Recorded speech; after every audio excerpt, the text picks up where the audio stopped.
Good evening. Welcome to We Mean Business. I'm Manisha Nair Dhawan. The Jet-Etihad deal is finally through. Flyers are expected to benefit from more competition on the Gulf routes, but there are a number of questions being raised about increased bilateral seat capacity to Abu Dhabi, which has coincided with the announcement of the deal. Is this in the best interest of India's aviation sector? Should aviation policy be driven by vested interests intended to benefit only a few? To discuss this, we are joined by Jitendra Bhargava. He is former ED at Air India. We also have with us Mr. Dubey. He is partner and head aviation with KPMG. We have Mr. Ashwini Kakkar, Executive Vice Chairman of Mercury Travels, joining us from Mumbai. And earlier we also spoke with Mr. Kapil Kaul, CEO of South Asia CAPA. We will get you that conversation as well. Welcome to this discussion, gentlemen. Let me start with you, Mr. Bhargava. The increased seat capacity between Abu Dhabi and India has coincided with this Jet-Etihad deal. The increase in capacity, is this intended to benefit flyers, or is it going to benefit a particular airline?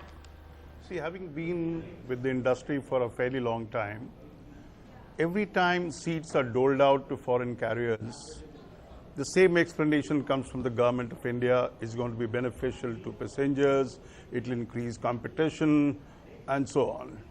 But the reality is that when the FDI was introduced, Jet-Etihad got into dialogue for investment by Etihad into Jet Airways, and this discussion continued for 3-4 months. And then suddenly we find that Jet Airways announces a higher valuation.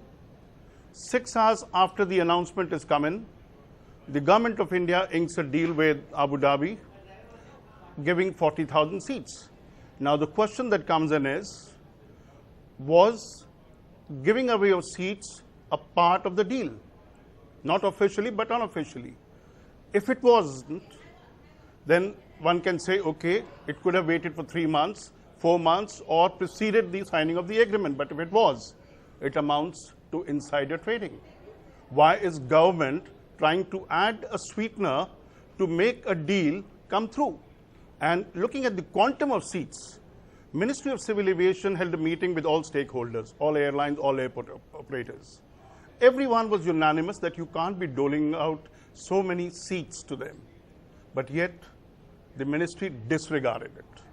We are living in a world where accountability has to be there, transparency has to be there.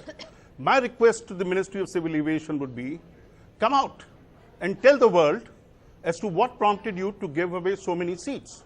What prompted you to disregard views of all the other stakeholders? Because after all, if Jet Airways is going to gain arising out of these doling out of seats and its tie-up with Etihad, it's going to be at the expense of all other airlines, including airport and including Air India, for which the government is committed, and government has been funding Air India for getting it, for allowing it to continue operations. Now this is something that needs to be looked into greater detail. All right, now, important questions being raised, but Amar, what do you have to say? Mr. Bhargava is saying, why should a sweetener be given to increase the valuations of a particular deal? There was a meeting with the industry and people said, we don't really need this capacity. Look at where the sector is. There are so many losses.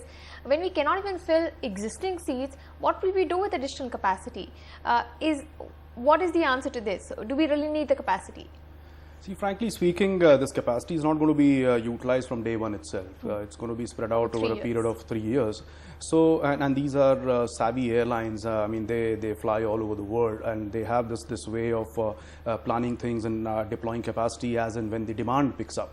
So, this is something which only time will tell. So, it's not that the entire 50,000 will get utilized on day one itself. Number two, as a principle, frankly, we ourselves feel that this whole bilateral concept is a little outdated in today's times. It's like, can you tell somebody not to use an iPhone or an iPad today just because there's somebody who supplies similar products in India? So I don't think in today's times we can stop that. This whole concept gradually will just go out here.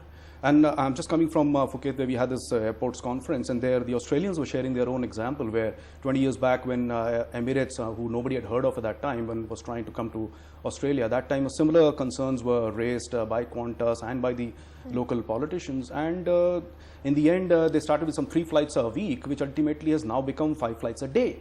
And it's not just taking Australians out of Australia from Qantas, it's also bringing in the whole world to Australia, and everybody gains in the long run.